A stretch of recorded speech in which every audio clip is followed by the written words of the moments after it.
Shalom, saudara-saudari yang dikasihi Kristus.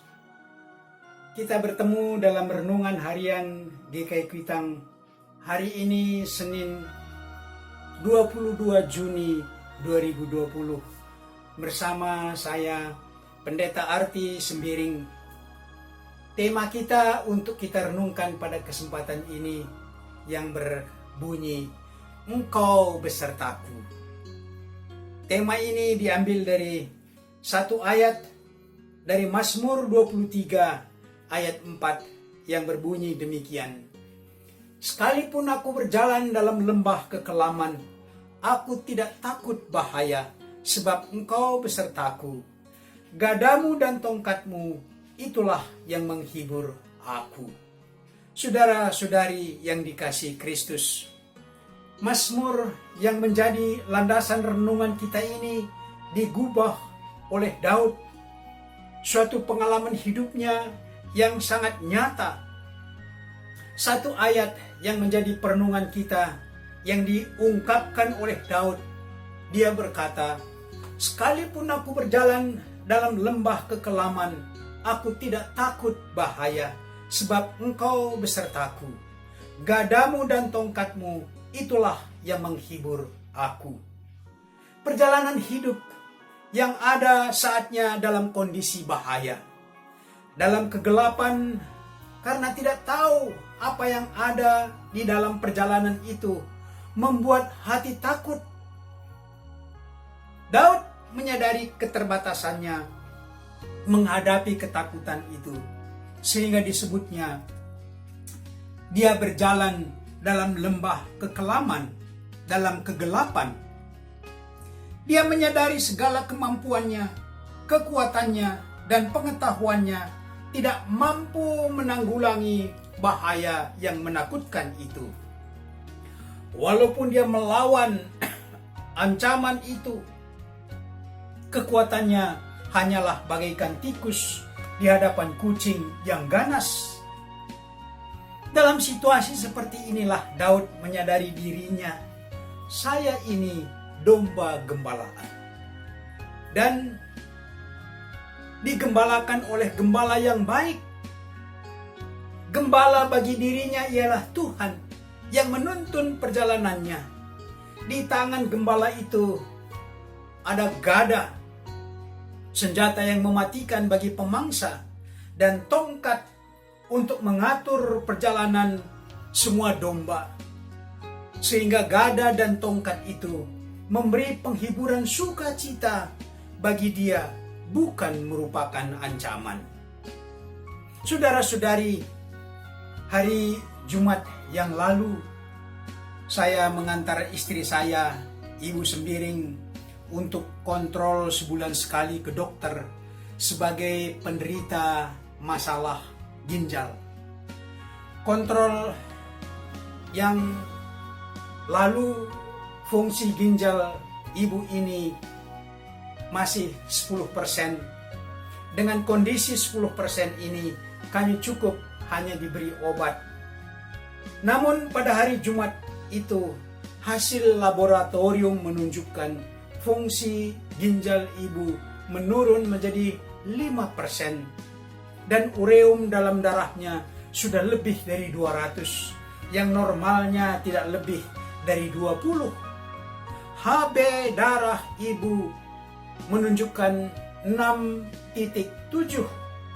Maka dokter dengan spontan menasihatkan kami supaya hari itu juga ibu menjalani perawatan untuk dipersiapkan menjalani cuci darah, dan nanti akan mendapat transfusi darah. Mendengar nasihat itu, kami tertegun, tertunduk,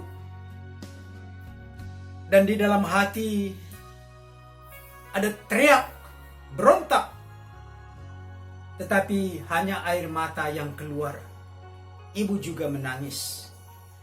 Karena itu yang kami takutkan selama ini, supaya jangan cuci darah.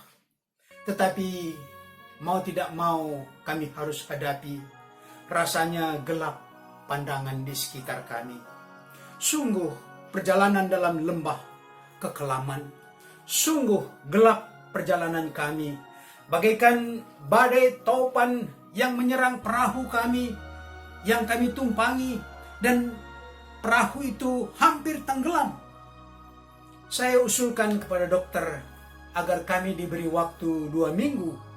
Tetapi dokter sesuai dengan tugas dan keahliannya yang berkompeten mengatakan kalau ibu tidak bersedia dirawat hari ini, maka ibu harus menyatakan menolak perawatan ini.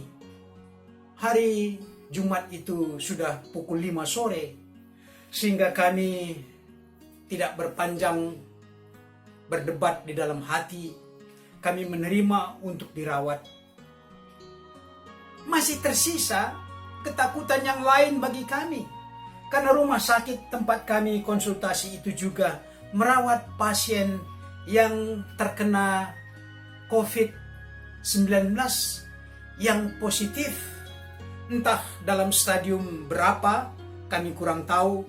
Tapi ada satu bangsal tempat mereka dirawat dan COVID-19 yang merupakan momok menakutkan. Karena itu kami masih sempat berpikir supaya kami ditempatkan, kami mendapat tempat kamar jauh dari bangsal perawatan COVID-19 ini. Dan kalau masih ada kamar, kami meminta ruangan untuk 1 pasien saja. Hari itu ibu mendapat tempat dan kami menginap 1 malam dalam perawatan itu. Hari Sabtu, ibu menjalani pembedahan di sekitar leher untuk menanam alat untuk saluran cuci darah yang tentu sayatan pisau bedah yang melukai dan berdarah, tapi ternyata berhasil baik. Itu terjadi pembedahan selesai pukul 9 dan suster menasihatkan nanti jam 2 sore ibu harus menjalani cuci darah. Kami dipersiapkan menantikan sampai jam 2 dan tiba jam 2 kami dibawa ke ruang cuci darah. Apa yang terjadi di ruang cuci darah? Suasana di ruang cuci darah merubah hati kami. Karena melihat teman-teman yang menjalani cuci darah, yang nampaknya senasib dengan kami. Mereka semua ceria. Suasana menyenangkan. Mereka ramah satu dengan yang lain. Di samping tempat tidur ibu menjalani cuci darah, ada seorang orang tua yang sudah 6 tahun menjalani cuci darah. Dan dia mengatakan, tidak usah takut ibu. Dan di ruangan kami itu ada sekitar 60 orang lebih. Belum lagi di seberang ruangan kami ada satu ruangan lagi yang besarnya sama dengan ruangan kami yang tentu merawat cuci darah 60 orang juga. Rupanya kami tidak sendiri, ada komunitas kami bersama-sama. Dan di ruangan itu ada dokter yang mendatangi kami, mendatangi setiap pasien, mengontrol alat bersama-sama dengan suster yang menjaga di situ. Kami rasanya dijaga dan dituntun dalam rasa aman.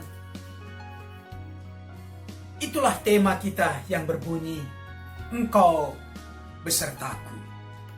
Dalam suasana itulah rupanya kami harus berserah, bukan kepada dokter, tetapi kepada Tuhan, Sang Gembala yang baik, yang rela bersama berjalan dengan kami dalam kondisi penyakit yang membuat kami tak berdaya. Dia mau berjalan dengan kami. Suara Tuhan Yesus terdengar. Matius 11 ayat 28. Marilah kepadaku semua yang letih lesu dan berbeban berat. Dilanjutkan, Pikullah kuk yang kupasang dan belajarlah padaku. Sebab kuk yang kupasang itu enak dan bebanku pun ringan. Memang ada saatnya Yesus menghardik badai topan yang mengancam bahtera, di mana mereka tumpangi dengan berkata, "Diam, tenanglah." Lalu laut itu pun tenang.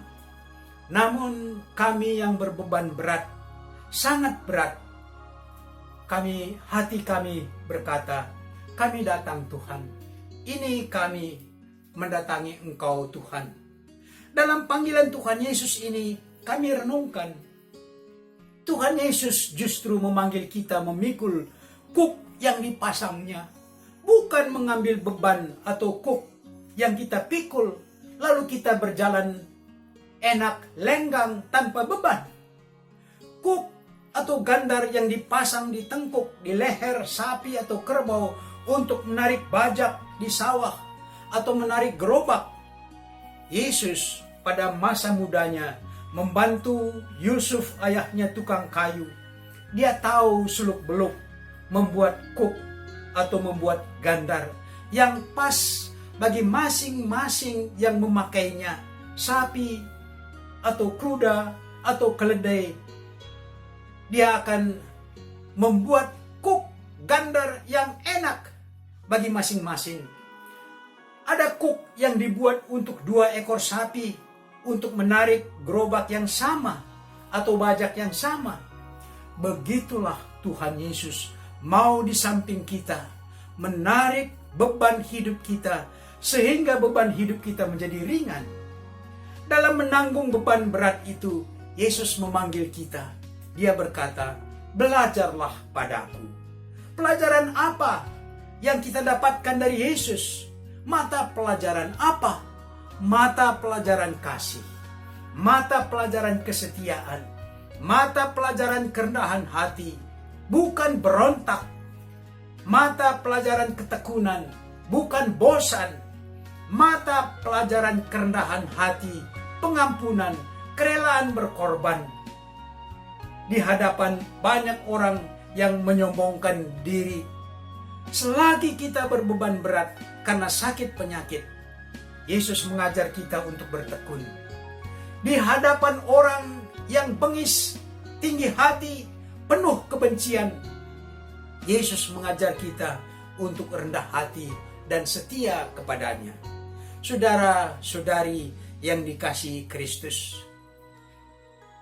Ibu Nuti Sembiring masih dirawat saat ini. Kuk sudah dikenakan di pundak kami, tetapi kuk yang dibuat oleh Tuhan Yesus terasa beban itu menjadi ringan. Yesus mau menanggungnya bersama dengan kami, sehingga kami boleh berkata, "Ya Tuhan, saatnya kami belajar di lembah kekelaman, supaya kami tidak takut karena Engkau besertaku." Tema kita berkata, "Engkau besertaku." Kehadiran Kristus bagi kami, melalui kehadiran saudara-saudari semua, keluhan, penderitaan yang ada di hati kami, saudara-saudari mau menyatakan simpati, mau menyatakan ikut mendukung kami dalam beban berat itu. Itulah yang kami rasakan, kehadiran Kristus melalui saudara-saudari, melalui Bapak Ibu dalam kebersamaan yang kami temui. Setiap sapaan kepada kami dalam doa dan dukungan yang adalah karena Yesus adalah pelajaran bersama bagi kita dan jawaban kita atas panggilan Tuhan Yesus yang berkata, "Marilah kepadaku semua yang berbeban berat, belajarlah padaku." Perkenankanlah saya untuk Bapak, Ibu, saudara-saudari, saya dengan Ibu Nuti Sembiring menyatakan banyak terima kasih. Tuhan memberkati semua dukungan, doa, perhatian untuk kami dalam menanggung beban yang berat ini. Amin. Mari berdoa.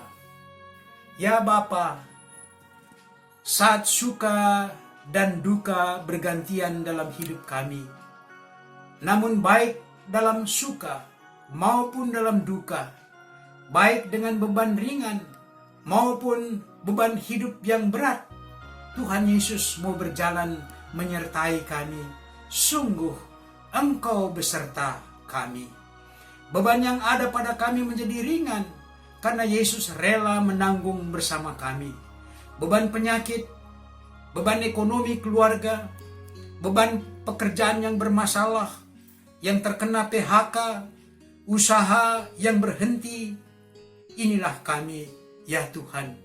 Kami telah datang menerima panggilan-Mu dan menanggung semua itu bagaikan kuk yang dikenakan oleh Tuhan bagi kami. Kuk yang enak dan beban kami menjadi ringan. Inilah doa kami dalam Kristus Tuhan kami. Amin.